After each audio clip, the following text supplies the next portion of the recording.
Meus irmãos, essa semana eu recebi uma palavra do Senhor para a minha vida e quero transmiti-la. Se você tem a sua Bíblia aberta em Hebreus, continue. Hebreus capítulo 10. Essa palavra aqui é muito conhecida, muito utilizada, mas que nós precisamos sempre relembrar e lembrar quem nós somos. Eu quero falar um pouquinho aqui sobre confiar e manter-se fiel a Cristo. Confiar nele e manter-nos fiéis a Ele. Isso fala muito de identidade, porque identidade é tudo que nós precisamos. Nós vamos falar um pouquinho disso. Hebreus capítulo 10, versículos 19 até o 25, diz assim: tendo, pois, irmãos, ousadia para entrar no santuário pelo sangue de Jesus, pelo novo e vivo caminho que Ele nos consagrou, pelo véu, isto é, pela sua carne, e tendo um grande sacerdote sobre a casa de Deus, cheguemo-nos com verdadeiro coração, em inteira certeza de fé, tendo os corações purificados da má consciência e o corpo lavado com água limpa. Retenhamos firmes a confissão da nossa esperança, porque fiel é o que prometeu.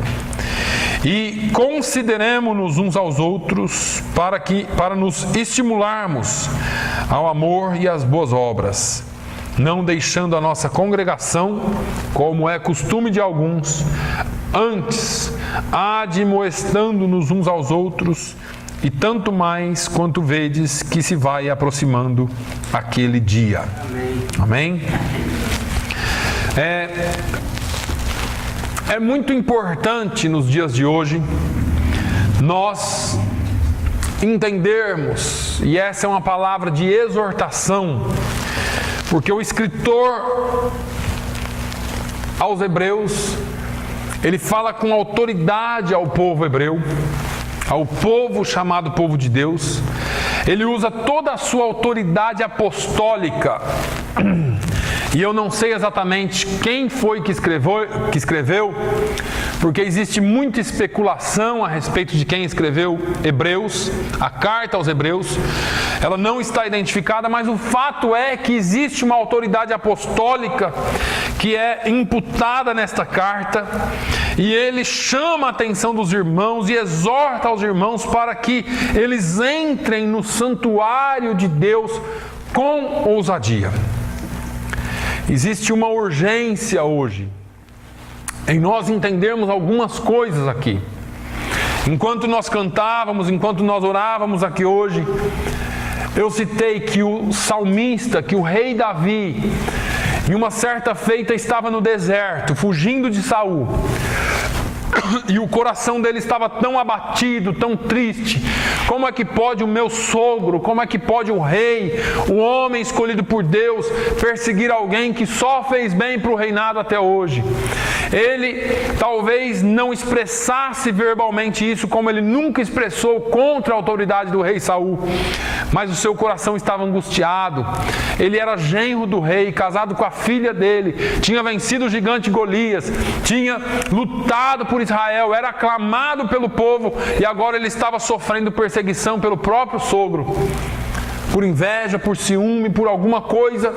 E ele então, com o coração triste, angustiado, em um dos salmos, ele diz que ele entra no santuário de Deus. E eu procurei e não achei nenhum santuário no deserto que tivesse mencionado na Bíblia. Ele entrou na presença de Deus onde ele estava. Ele não procurou só uma igreja, ele não procurou um lugar, mas no momento de aflição, ele entrou na presença de Deus, sabendo que ele não precisava de um local na geografia de Israel para entrar na presença de Deus. E aqui o escritor aos Hebreus diz: tendo, pois, irmãos, ousadia para entrar no santuário. Essa é uma exortação a confiar na obra perfeita de Cristo. Santuário aqui é um lugar sagrado, é um lugar santíssimo, é um lugar santo, é o santuário. E para entrar nesse santuário, não necessariamente você precisa estar dentro de uma igreja construída. Como eu disse para os irmãos, às vezes eu estou no banheiro e entro no santuário. Estou tomando banho, estou limpando, estou fazendo alguma coisa e eu entro no santuário de Deus, adorando a Ele. Entrar no santuário é entrar na presença, porque a posição do cristão agora é bem diferente do que os crentes ou o povo judeu tinha no Antigo Testamento. Antes, nós já aprendemos aqui, somente o sumo sacerdote entrava uma vez por ano, lá no lugar santíssimo, no Santo dos Santos, para oferecer o sacrifício de um bode, de um carneiro, de um novilho, seja lá do que fosse, para expiação dos pecados do povo. Agora, Hebreus 9:7 diz, ele diz que no segundo, ou no lugar santíssimo, porque tinha aqui o lugar santo, e depois tinha o lugar santíssimo, ou santo dos santos, que era o segundo lugar depois do véu, e Hebreus 9:7 diz, mas no segundo, só o sumo sacerdote, uma vez no ano, não sem sangue, que oferecia por si mesmo e pelas culpas do povo. Agora nós, pelo sacrifício de Cristo, pelo sacrifício perfeito de Jesus Cristo, nós temos acesso à presença de Deus, e isso precisa ser com confiança. Eu não preciso estar em determinado local ou na presença de alguém. Eu preciso ter confiança de que onde eu estiver, eu entro na presença de Deus. O único acesso ao Pai é através dele. É através de Jesus. Ele disse, eu sou o caminho, a verdade e a vida. Ninguém vem ao Pai a não ser por mim. O sangue de Jesus é o único meio de acesso à presença de Deus. Não existe nenhum outro meio pelo qual eu e você possamos nos achegar a Ele. É pelo sangue de Jesus que nós somos purificados dos nossos pecados. 1 João 1,7 diz, mas se andarmos na luz como Ele na luz está, temos comunhão uns com os outros, e o sangue de Jesus Cristo, seu Filho, nos purifica de todo o pecado. Agora, nós precisamos sempre lutarmos contra isso. Paulo, quando ele escreve aos Romanos, ele diz assim, o que é que pode, ou o que poderá nos separar do amor de Cristo?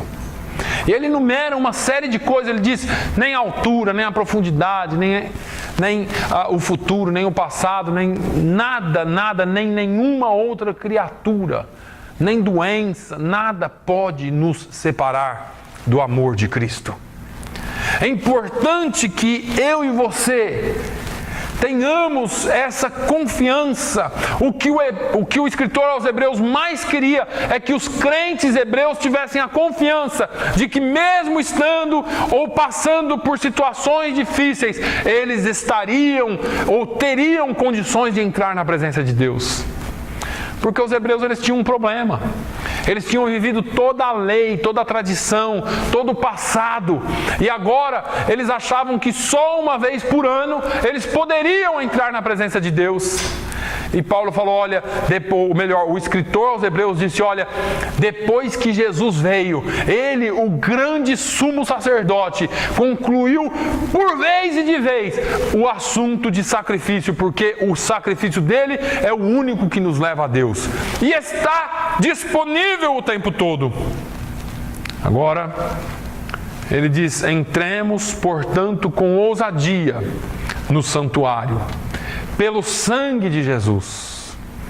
Não importa qual seja a acusação, não importa qual seja a dificuldade, Não importa qual seja a tristeza ou a turbulência que você esteja enfrentando em sua vida, você pode ter ousadia e confiança de entrar no santuário de Deus pelo sangue de Jesus. O sangue de Jesus nos purifica de todo pecado. Não existe pecado no passado, no futuro, nada. Por isso mesmo que Paulo fala, olha, nem o passado e nem o porvir poderá nos separar do amor de Deus que está em Cristo Jesus. O amor de Deus está em Cristo Jesus. E Cristo Jesus nos alcançou pelo seu sangue. Portanto, nada nos separa do amor de Deus. Esse acesso nos foi garantido e nos foi outorgado por Jesus. Ele é o novo e vivo caminho. Nós já cantamos hoje aqui. Ó, leva-nos à sala do trono, pelo novo e vivo caminho, pelo sangue de Jesus, eterno sumo sacerdote. Não precisamos mais de um sacerdote, não precisamos mais de ir a alguém, não precisamos mais de um mediador, porque o único mediador entre Deus e os homens é Jesus Cristo, homem. Não precisamos mais de alguém que nos dê uma lista de coisas para fazer quando nós confessamos o nosso pecado. Porque agora, quando você confessa o seu pecado, João, ele relata isso muito bem na sua primeira carta. Ele diz assim, olha, se confessarmos os nossos pecados, Ele é fiel e justo para nos perdoar os pecados e nos purificar de toda a injustiça. Ele é o novo e vivo caminho. Outrora estávamos num caminho antigo e num caminho que era de morte, porque somente com a morte de animais, somente com a nossa morte talvez pudéssemos pagar o preço que precisava ser pago. Mas veio um que morreu por todos nós, e pela morte dele nós recebemos o direito à vida.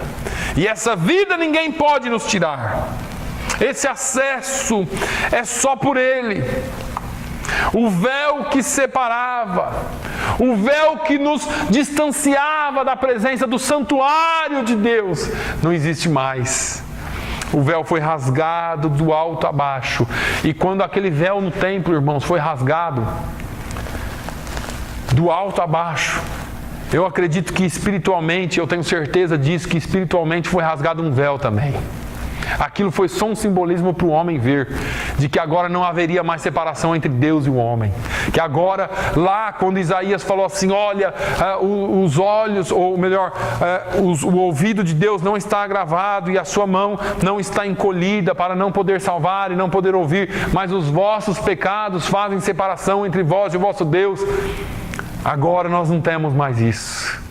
Porque agora os nossos pecados foram cobertos pelo sangue do Cordeiro, e a ponte que precisávamos ter para que nós passássemos por esse abismo chamado pecado foi construída, o véu foi rasgado e nós temos agora acesso direto ao Pai pelo sangue de Jesus, que é o novo e vivo caminho. A nossa vida ou a nossa aproximação a Deus tem que ser ousada. O diabo ele tenta pôr medo. Eu gosto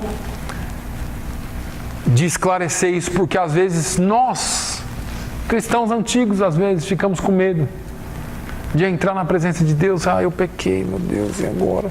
Parece que dá uma vergonha, mas é todo homem, todo ser humano sente isso. Adão e Eva sentiram isso lá no Éden e não vai ser diferente até que Jesus venha. Às vezes nós temos até vergonha de entrar. Olha o que eu falei, olha o que eu pensei, olha como eu agi, não era para eu ter feito isso. E aí ficamos assim, de novo errei e ficamos... O escritor aos Hebreus está dizendo assim, não tenha vergonha, não tenha medo, tenha outra coisa, ousadia para entrar na presença dele. Quando vier a acusação, você fala: Satanás, sai com a sua acusação em nome de Jesus, porque eu já fui lavado, remido pelo sangue do Cordeiro. A história conta que um dia alguém apareceu no quarto de Martinho Lutero. Martinho Lutero acabara de escrever as 95 teses do protestantismo, quebrando ou particionando o que era a religião que mandava na época. E Lutero, baseado na carta de Paulo aos Romanos, ele pega para a vida dele aquele ensinamento e ele escreve as 95 teses e começa a revolucionar o mundo da época. E a história conta que Satanás apareceu para ele. E Satanás veio com uma lista de pecados dele. E disse assim: Lutero, você fez as 95 teses, você fala aí que a igreja está cheia de coisa, você se julga melhor que todo mundo. Olha aqui, tal dia você fez isso, tal dia você fez isso. E começou a mostrar todos os pecados deles desde que ele nasceu.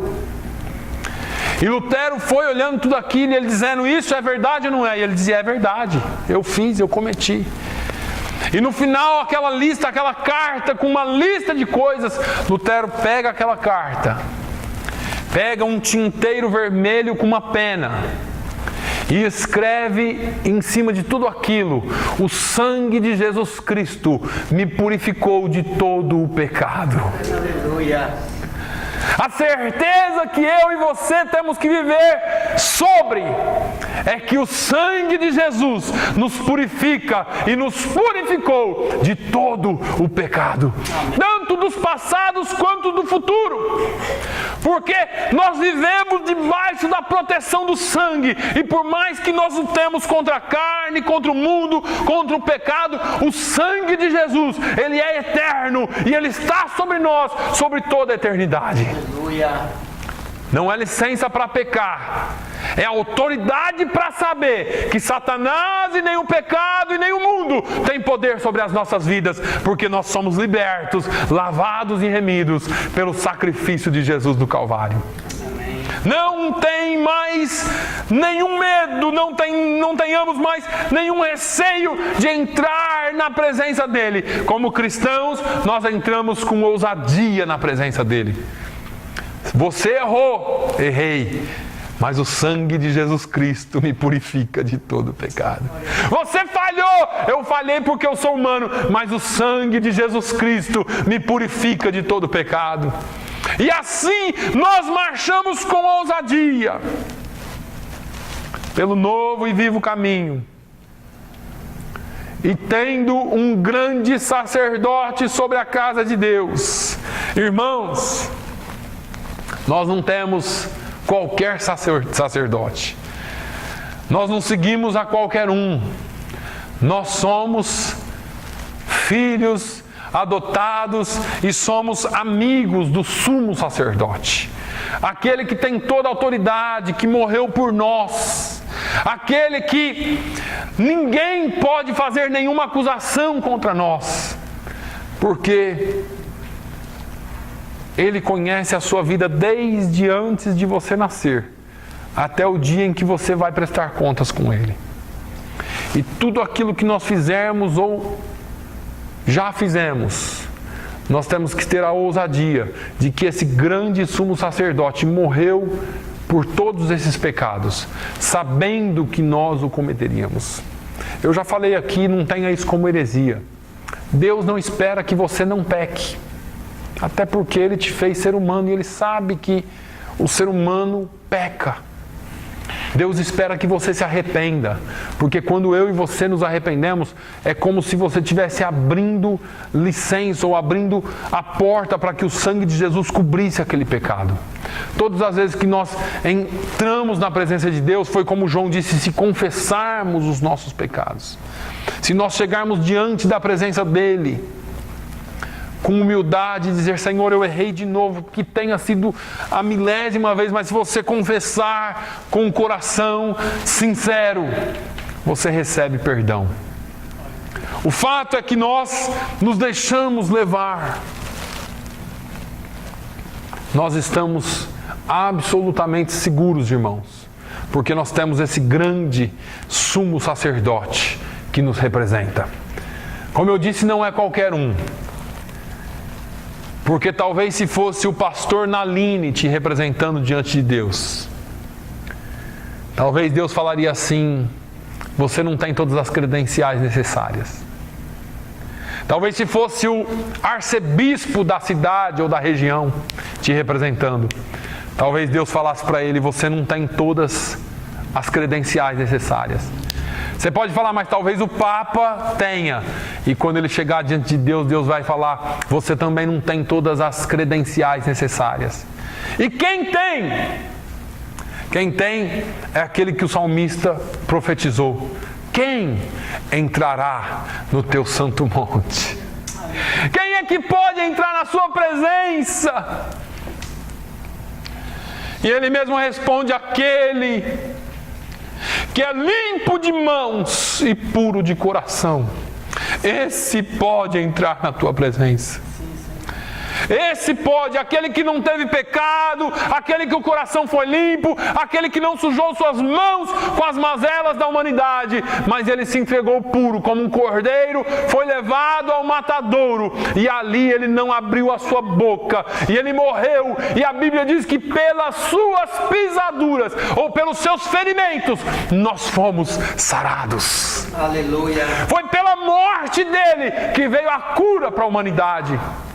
Ele é o grande sumo sacerdote. E todas as vezes eu já disse aqui que entra a acusação de Satanás contra a sua e a minha vida. Esse grande sumo sacerdote, eu acho que ele só mostra para o pai assim: pai, olha aqui as marcas. Olha aqui o meu lado direito, olha aqui a coroa de espinhos que foi usada em mim. Eu comprei, eu paguei com um alto e bom preço, e por isso nenhuma condenação há para os que estão em Cristo Jesus. Sim, Senhor. Aleluia. Nenhuma condenação. Agora, o escritor aos Hebreus também nos exorta a manter-nos fiéis a Cristo. Por causa de tudo que Ele fez, por causa de tudo que Ele é. E aqui é que eu falo da nossa identidade, é aqui que eu falo de quem nós somos. Porque é pelo nosso testemunho, pela nossa fidelidade, que demonstra aquilo que nós somos. Hebreus 10:22, cheguemo-nos com verdadeiro coração, em inteira certeza de fé, tendo os corações purificados da má consciência, e o corpo lavado com água limpa. Cheguemo-nos, aproximemo-nos, cheguemos perto, venhamos para junto de Deus. Aqui fala de adoração, convicção, vida no altar, vida próxima a Ele.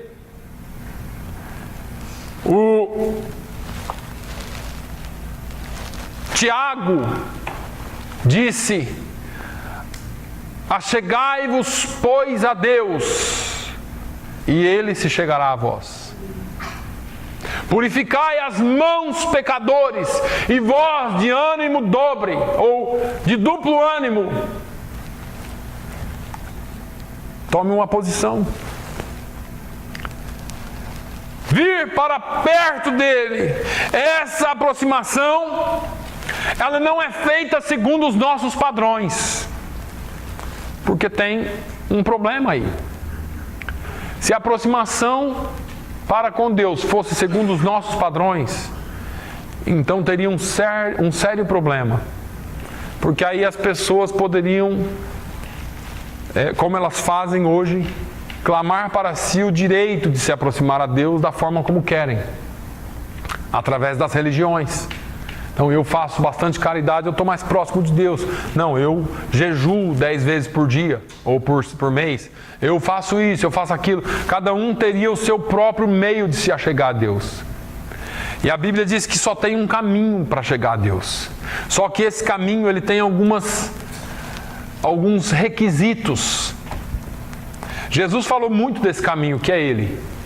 Olha, o caminho é estreito, o negócio é apertado, é meio descida, meio subida, meio pedra no caminho, espinho no caminho, é difícil. E aí, talvez o escritor aos Hebreus traduzisse isso de melhor forma para os hebreus. Ele disse: olha, vocês têm que chegar com um verdadeiro coração.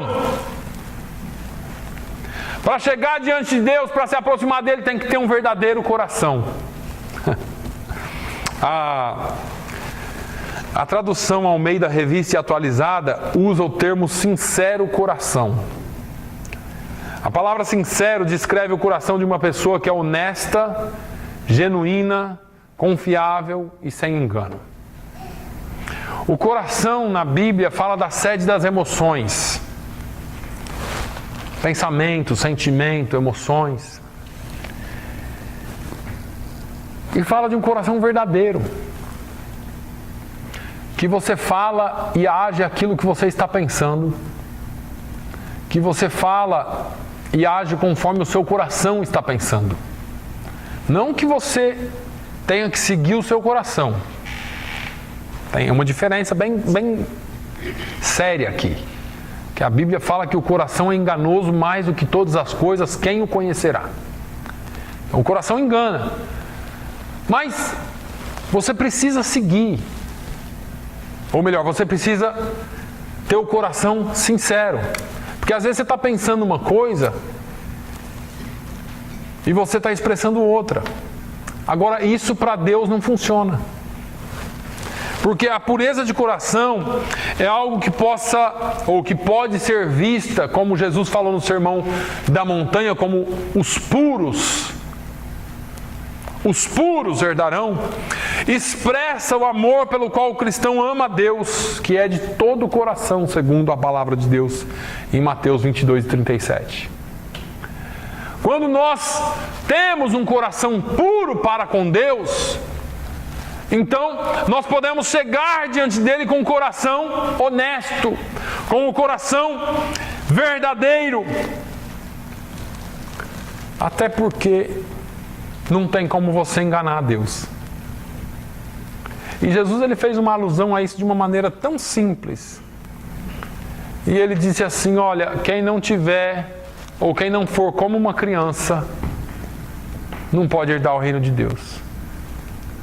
E a gente estava brincando aqui no intervalo dos dois cultos, porque uma das nossas irmãs estava segurando um bebezinho, e o bebezinho estava querendo chorar, e eu brinquei, falei: ó, ela está beliscando ele. Está beliscando o bebezinho. Brincando, claro que não estava. E eles deram risada, e aí uma outra irmã falou assim: isso acontece quando a gente está com as crianças na loja, e você belisca por baixo, e a criança fala bem alto assim: para de me beliscar. Você não queria que ninguém soubesse, mas ela fala, porque a criança é verdadeira. Porque não adianta você chegar numa criança e tentar tirar dela algo que ela não está sentindo. Então os pais têm que ficar dando instrução para a criança, né, antes de ir na casa dos outros, né? Ó, você não vai falar nada da comida. Você não vai falar nada da... Porque a criança pega lá a comida. Nossa, que ruim! É a sinceridade da criança. E você fica com a cara no chão. Você cria um buraco para entrar dentro, mas não tem jeito. O adulto não. O adulto é cheio de história, né? Tá bom, tá uma delícia. E por dentro você tá outro trem ruim. Nossa, onde que essa mulher aprendeu a cozinhar? Mas a criança não. A criança ela é sincera. E Jesus falou assim: olha, vocês precisam ser como criança. Você precisa expressar o que é a verdade. Você tem que ter o coração puro e sincero diante de Deus.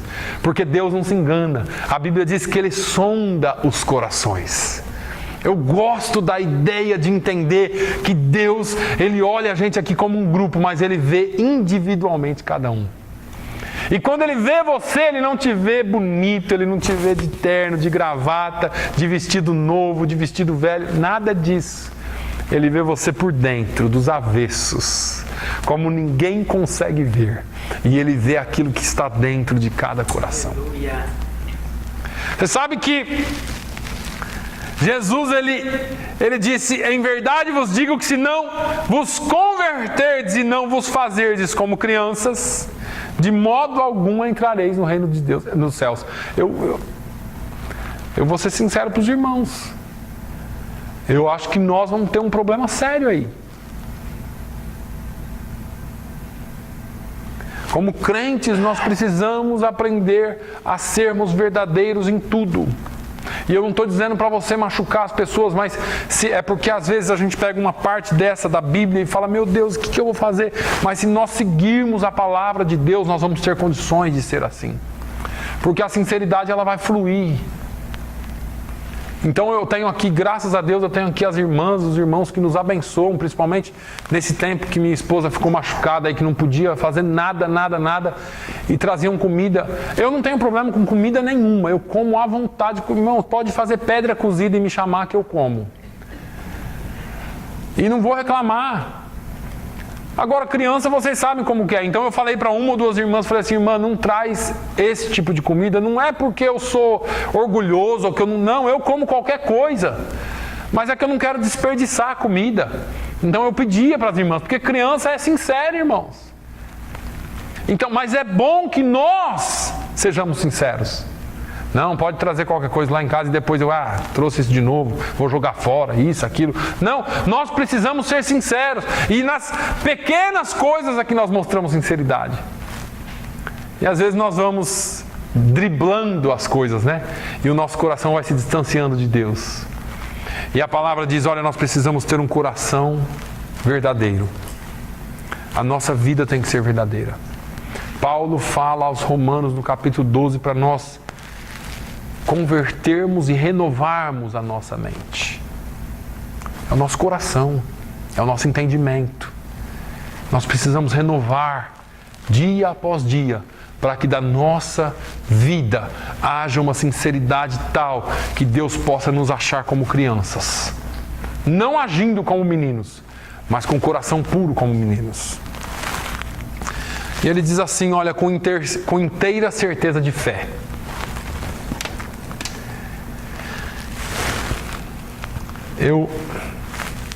Eu falo para os irmãos, é difícil.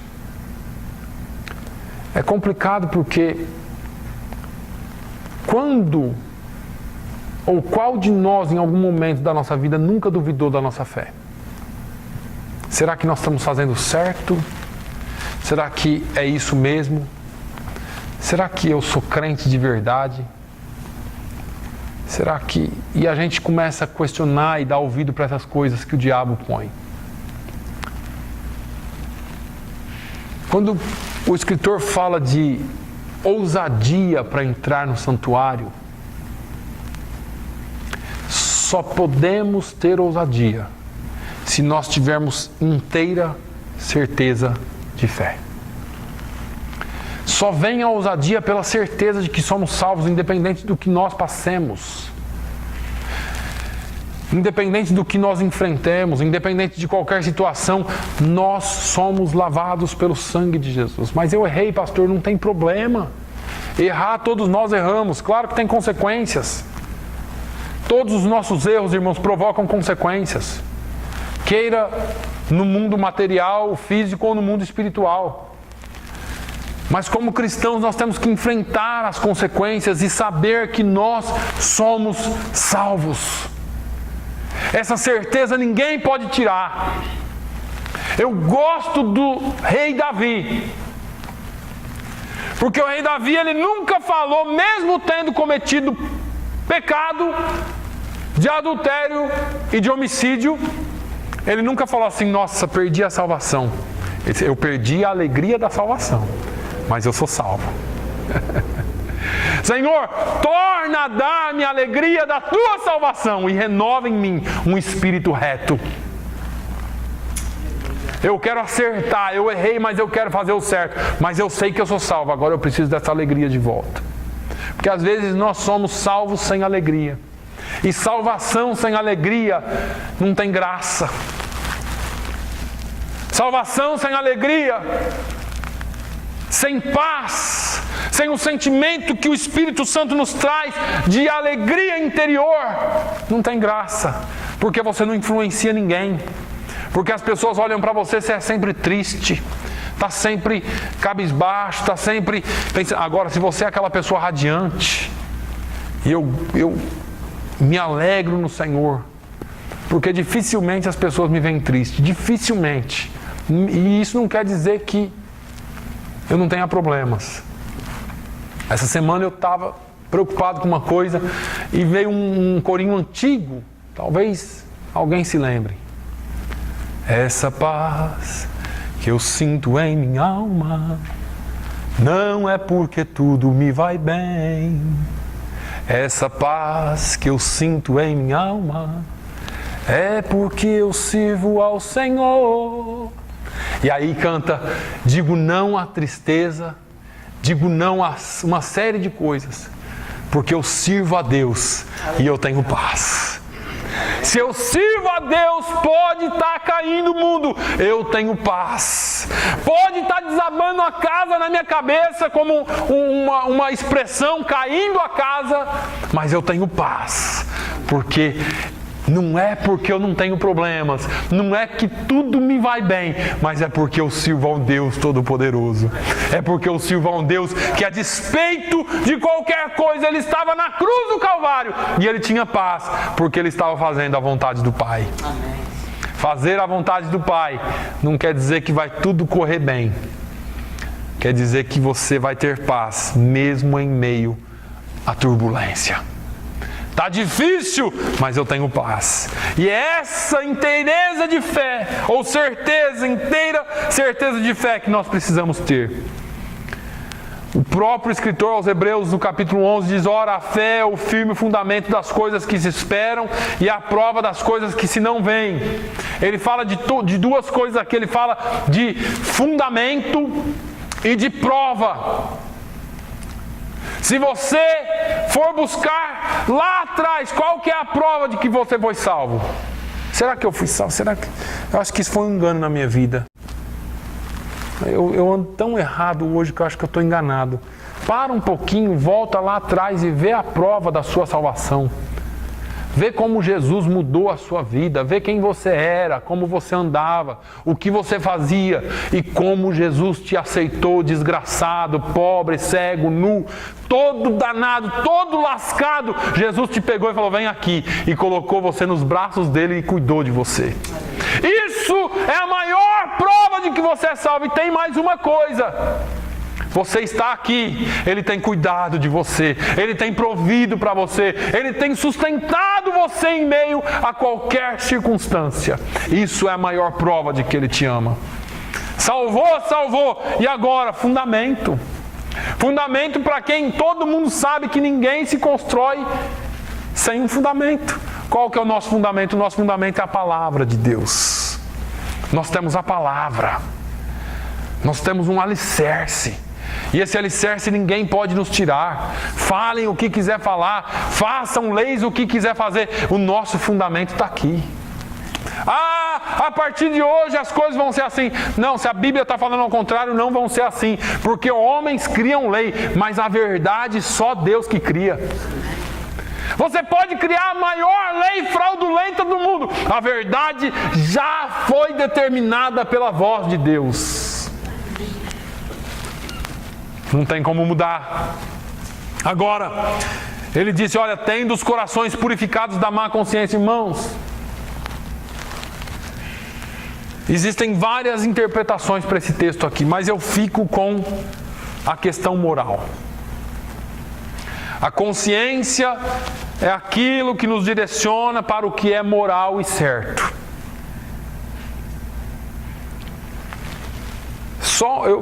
Eu não vou prolongar.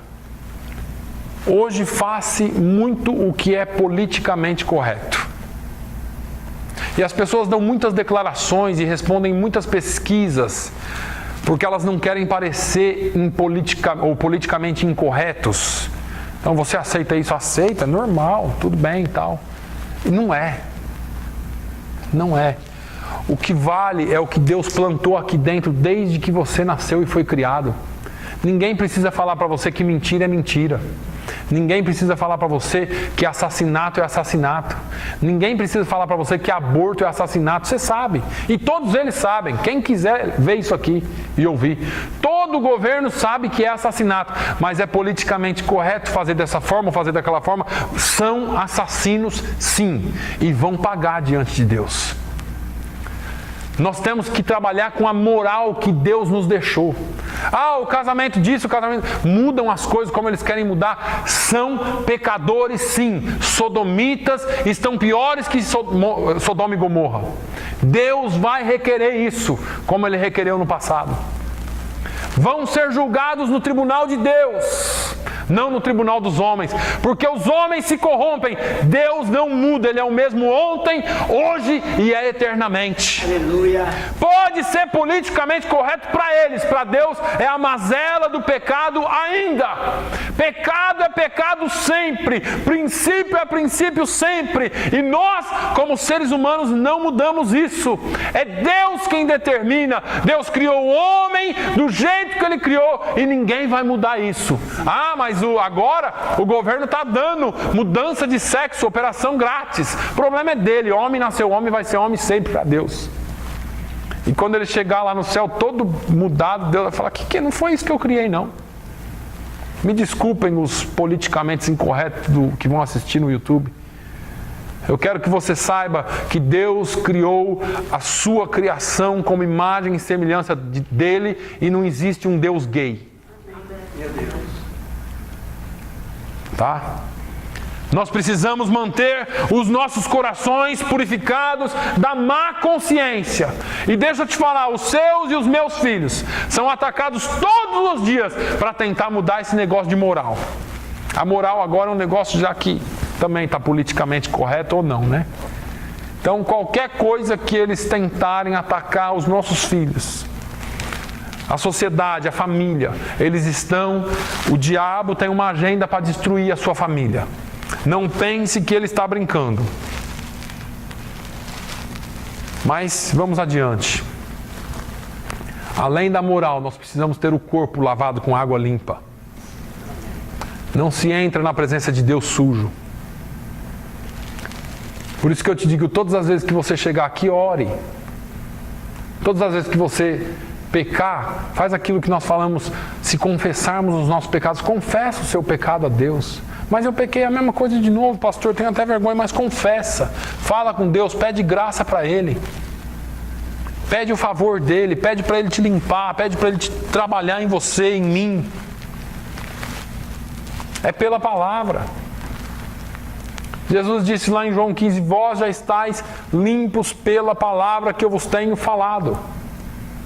Irmãos, não é outra coisa que vai trazer, não é o vento do Espírito, não é isso, não é aquilo. Eles criam coisas aí para nos fazer pensar que um minuto da sua vida dentro da igreja pode transformar aquele hábito que você criou em 20 anos. Existe milagre, existe, mas tem coisa que existe, que exige de nós algum esforço, exige de nós alguma coisa que nós vamos trabalhar pela palavra, que é a palavra que nos purifica. Efésios 5,26 diz, para a santificar, purificando-o com a lavagem da água pela palavra. Isso está falando de marido e esposa. Nós precisamos entender que nós somos exortados a nos aproximarmos de Deus com o corpo e com a alma limpa do pecado. Retenhamos, portanto, firmes a confissão da nossa esperança, porque fiel é o que prometeu. Nós precisamos ter a nossa alma purificada, o nosso corpo purificado e estarmos firmes nisso. Essa confissão da esperança que eu e você não podemos mudar. E aqui é a sua identidade. Quem você é? Você é um cristão pronto para enfrentar as coisas do mundo?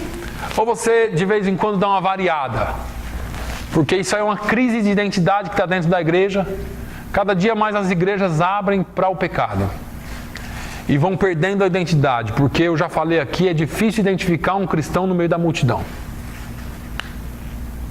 É difícil. Agora, eu tenho falado aqui, irmãos, vai vir a perseguição. E Deus vai permitir a perseguição. Porque é na perseguição que se destaca ou se distingue quem é e quem não é. É simples assim.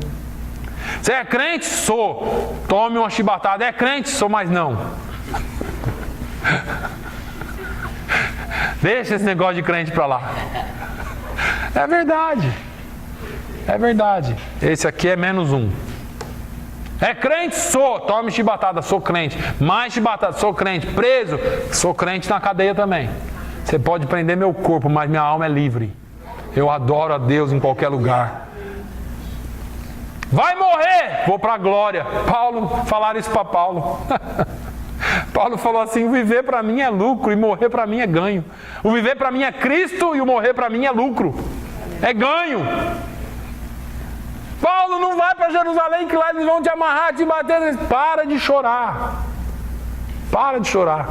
Eu não estou pronto só a apanhar, ser açoitado, chibatada. Eu estou pronto a morrer por amor ao nome de Jesus. Ou você é crente ou você não é. E quando vier a perseguição, seja um crente corajoso, não se acovarde. Que a gente prega aqui nessa liberdade ainda, mas quando vier a perseguição, eu quero ver como nós vamos nos comportar. Fecha a igreja, fecha a igreja. Fecha aqui o building. Fecha isso aqui. Mas não fecha a alma, não fecha o coração, não fecha a reunião dos irmãos. Lá na Coreia do Norte não pode ter igreja. Os irmãos se reúnem debaixo dos túneis, dos lugares onde eles estão escondidos para adorar a Deus. Fecha-se os templos, mas não tira o desejo de nós entrarmos na presença de Deus. Não tira de nós o direito de entrarmos, o acesso de entrarmos, porque o acesso não é o governo quem dá. O acesso já foi dado pelo novo e vivo caminho, quando o véu foi rasgado. Aleluia. Prendeu todo mundo, vai ter culto na cadeia todo dia. Porque vai ter o A lá na cela A, o B lá na cela B. Em determinado horário nós vamos começar a cantar aleluia. E glorificar o nome do Senhor. Quem sabe não vem um terremoto e chacoalha aquilo lá tudo e mostra que ainda há Deus em Israel. Ainda há um Deus que cuida do seu povo. Irmãos, nós precisamos ser lavados com água limpa, sermos lavados com a palavra de Deus, purificados por aquele que é o único que pode nos purificar. Identidade. Quem é você? Quem é você? Quem sou eu? Quem somos nós? Ah, pastor, nós somos um grupinho aí de pouco mais de 15, 20. Tem dia que metade vem para a igreja, tem dia que metade não vem, tem dia... Mas nós somos um grupo. Não tem problema. E aí? Quem é crente, quem não é? Quem vem mais para a igreja é crente. Não. Só Deus sabe. Só Deus sabe o seu e o meu coração. Só Deus é quem sabe quem vai subir naquele dia. Só Deus é quem sabe quem vai resistir no dia mau. Quando ele manda a carta lá para Efésios, para a igreja de Éfeso, no Apocalipse, quando Paulo fala em Efésios 6, olha, revesti-vos de toda a armadura para que possais suportar no dia mau. Vai vir o dia mau. Isaías 43 fala assim, olha, quando passares pelas águas, elas não te submergirão. Quando passares pelo fogo, chama alguma arderá em ti. E tem gente que mudou isso aí e falou, olha, se passares, e não é se passares, é quando. É uma questão de tempo. Vai passar. Vai passar. Eu convido a todos os irmãos nas quartas-feiras a estarem aqui. Nós começamos a falar sobre as igrejas do Apocalipse e elas retratam muito bem a nossa realidade, todas elas. E eu gostaria muito que vocês estivessem, dentro do possível, participando. Se for possível, venha. Todas as quartas-feiras nós temos aqui estudo bíblico bem aberto, batemos papo, conversamos, perguntas, respostas, e a gente se exorta, a gente aprende juntos, a gente se fortalece juntos. Mas eu convido a todos que estejam. Aleluia. Feche os seus olhos. Pai, eu te louvo. Eu te louvo porque o Senhor tem cuidado de nós. Eu te louvo pela tua palavra que sempre nos purifica, sempre traz-nos a direção correta. Pai, eu quero pedir que essa palavra seja aplicada aos nossos corações. Eu não concluí, Senhor, mas a tua palavra diz que nós devemos nos congregar e não deixar de nos reunir para juntos nós buscarmos a tua face, nós exortarmos uns aos outros. Senhor, no nome de Jesus, que o Senhor possa continuar nos fortalecendo e que, ainda que venham os momentos de dificuldade, ainda que venham as perseguições, nós estejamos preparados e não nos acovardemos, mas que nós confessemos o teu nome com a firme esperança. Não é onde nós estamos, é como nós estamos. Senhor, e queira lá onde nós estivermos, ou seja, onde estivermos, possamos buscar a tua face. Ainda que nos calem ou tentem nos calar, o nosso espírito sempre estará em contato contigo, porque o Senhor nos abriu o véu. O Senhor rasgou o véu de alto a baixo e o Senhor nos abriu o acesso que nos leva diretamente a ti. Pai, que nós possamos ter a certeza, a força e a confiança de nos aproximarmos de ti com ousadia, sabendo que o Senhor tem cuidado de nós. Pai, muito obrigado pelos teus filhos, muito obrigado por esta igreja. Muito obrigado por essa congregação. Continue falando conosco, guardando-nos e dando-nos uma semana abençoada na sua presença. Que na quarta-feira nós estejamos aqui reunidos para aprendermos sobre a tua palavra. É o que eu te peço no nome de Jesus. Leva-nos em paz e nos dê uma semana debaixo da tua bênção. No nome de Jesus. Que o amor de Deus, a graça do nosso Senhor e Salvador Jesus Cristo, a comunhão e a consolação do Espírito Santo seja sobre todo o povo de Deus, hoje e sempre. Todos digam amém.